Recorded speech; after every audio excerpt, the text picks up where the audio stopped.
Dikejar Cinta Murid Somplak.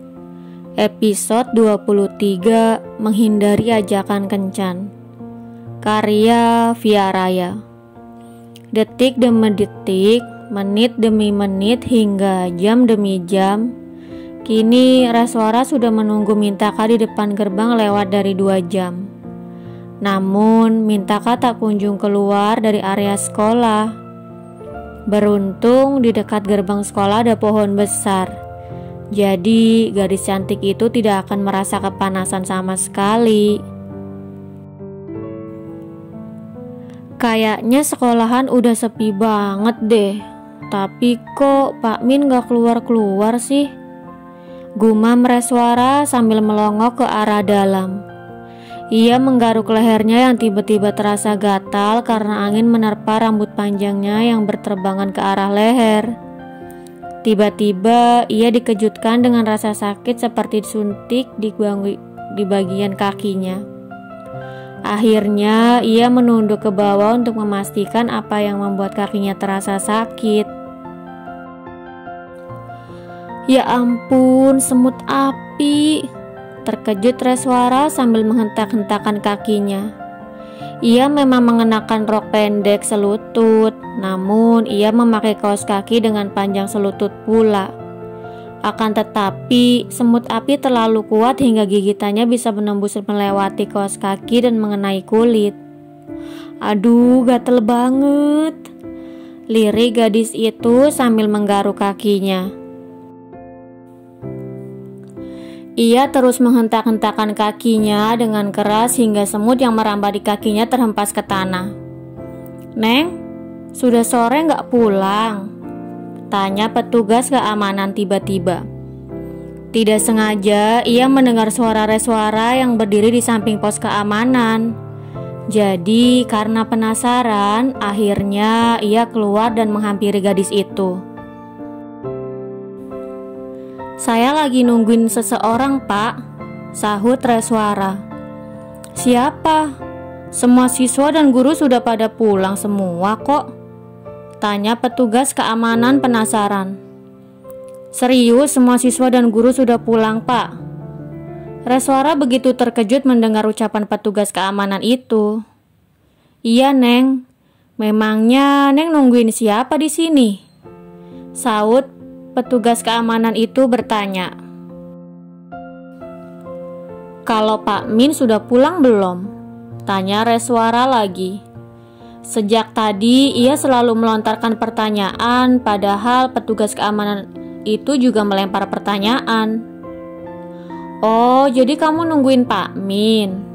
Kalau Pak Min sudah pulang sebelum jam sekolah habis, mungkin sekitar 30 menit sebelum bel pulang," jelas petugas keamanan itu.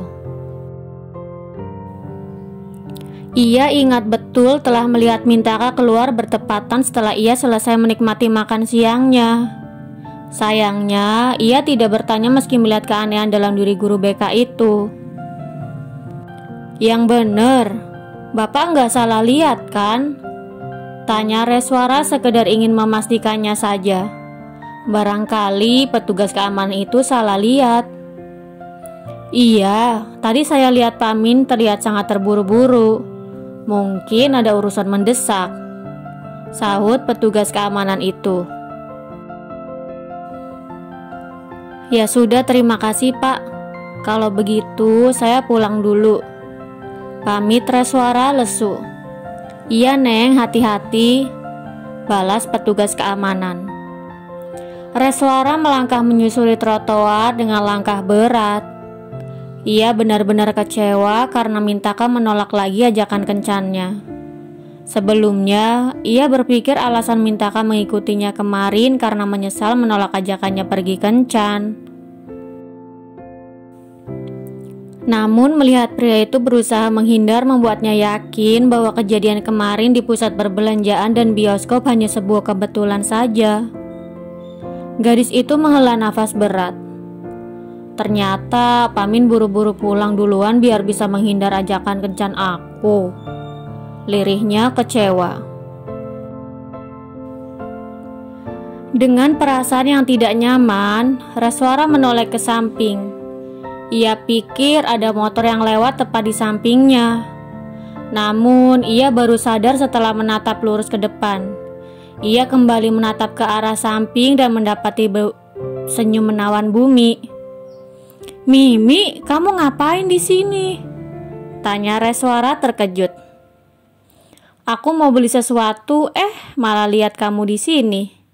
Kamu kenapa belum pulang?" Bohong Bumi.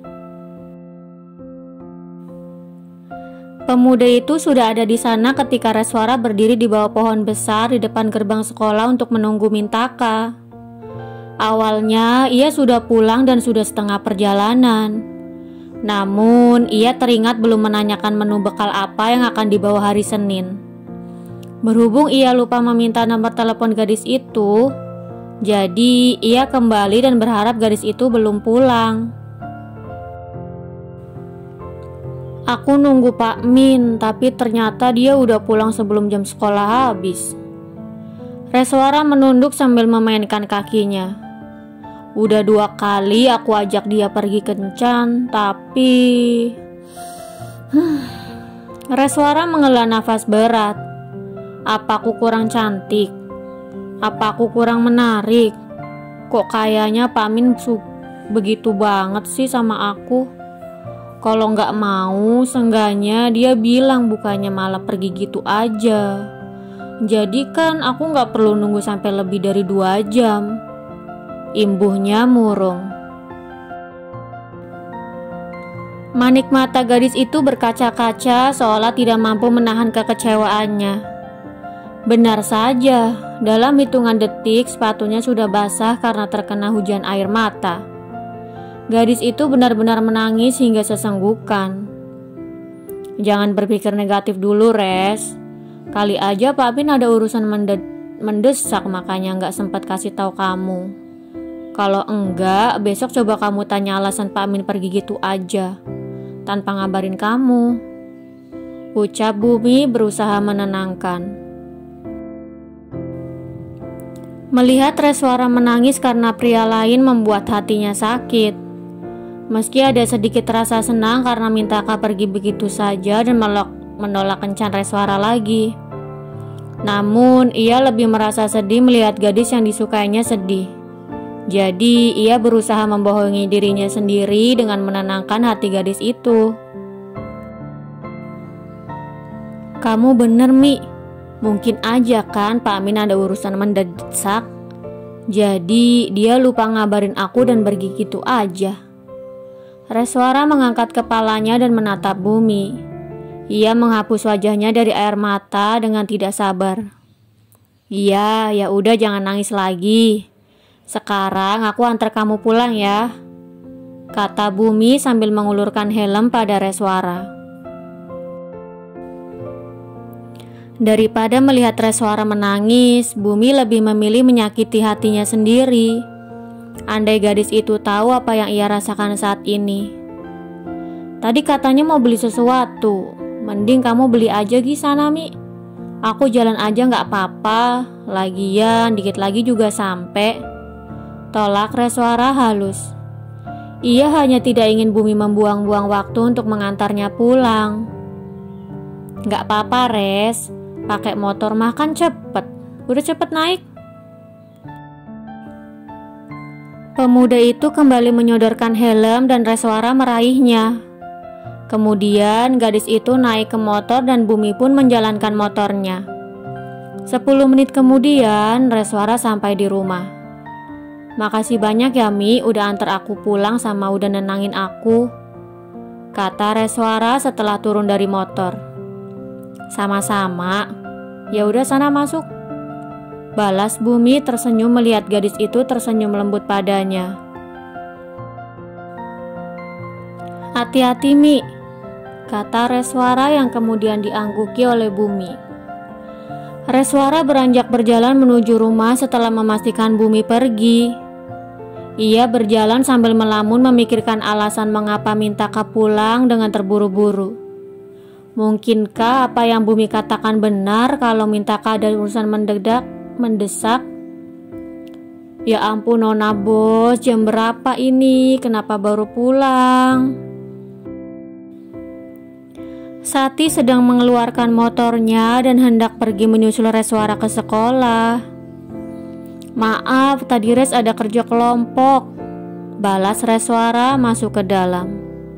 Kenapa ditelepon gak diangkat-angkat sih?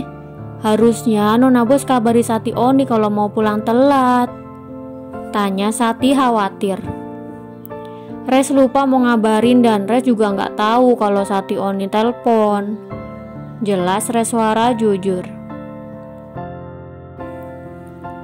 Ia memang tidak kepikiran sama sekali untuk mengabari Sati karena pikirannya hanya tertuju pada Mintaka.